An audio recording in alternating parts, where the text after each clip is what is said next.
Jambo, everyone, and welcome. We are jumping right into something that's, super important in Swahili, pronouns. So let's get right to it. All right, so instead of a dry lesson, how about we turn this into a little game, a 5-minute challenge? Do you think you can nail the basics of Swahili pronouns in just a few minutes? Oh, I bet you can.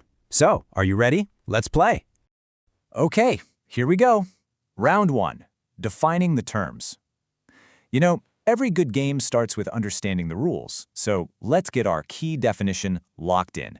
So, the big word for today is Viwakilishi. That's just the Swahili word for pronouns. And what are they really? Well, it's pretty simple. They're just words you use instead of a noun. So instead of saying Sam over and over, you can just say he. Makes sense, right? Easy peasy. And we're on to round 2. Now it's time to meet the main players in our little game, the personal pronouns. Okay, check these out. These are the 6 absolute essentials.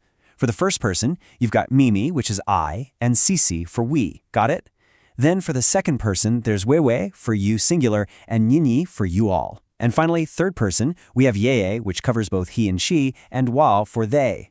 Honestly, if you can get these 6 down, you are golden. All right, listen up, because this next part is maybe the most important round. It's the combo move. I mean, knowing the words is great, but actually using them to build sentences, that's the whole point, right? Let's see how it's done. So, the key here is just a simple swap. Instead of saying Juma anakula, which means Juma is eating, you can just sub in the pronoun and say Yeye anakula. Boom, he is eating. See how clean and efficient that is? Yeye just slides right in to take the place of Juma. And if wanafunzi wanakula means the students are eating, how would you say they are eating? Come on, you got this. Take a sec. Think about it. Did you get it? The answer is wanakula. Yes, fantastic. See? You just took the noun out and put the right pronoun in. You're totally getting this.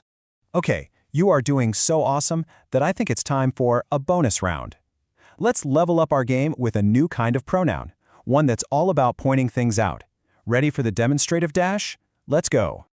All right, these guys are called Viwakilishi Vionyeshi, but don't worry about the long name.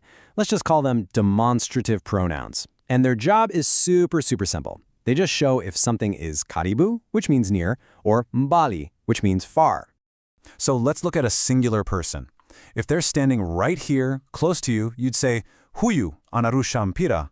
This one is throwing a ball. But what if they're way over there? Then you'd switch to Yule anakula kuku. That one is eating chicken.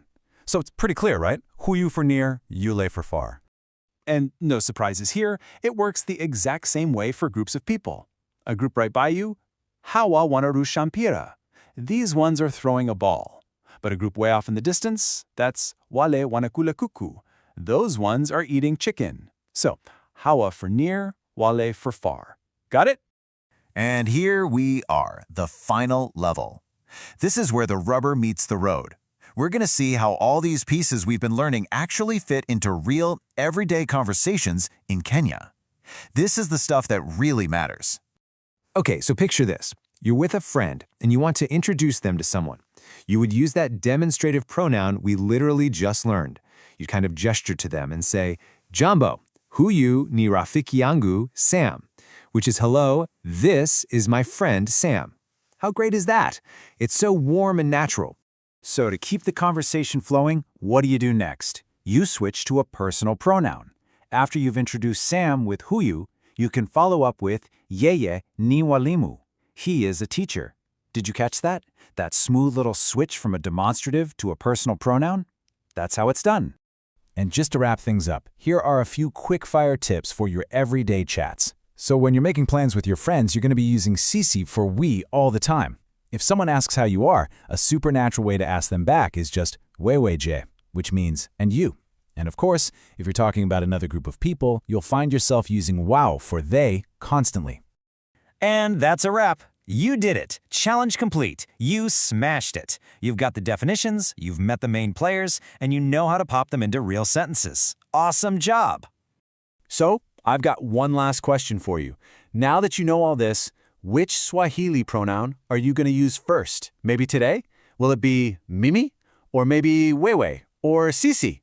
Seriously, think about one way you can slip one of these into your day. All right, that's it for this little explainer. Thanks so much for playing along and taking on the challenge. And as they say, asante kwa kucheza. Thank you for playing.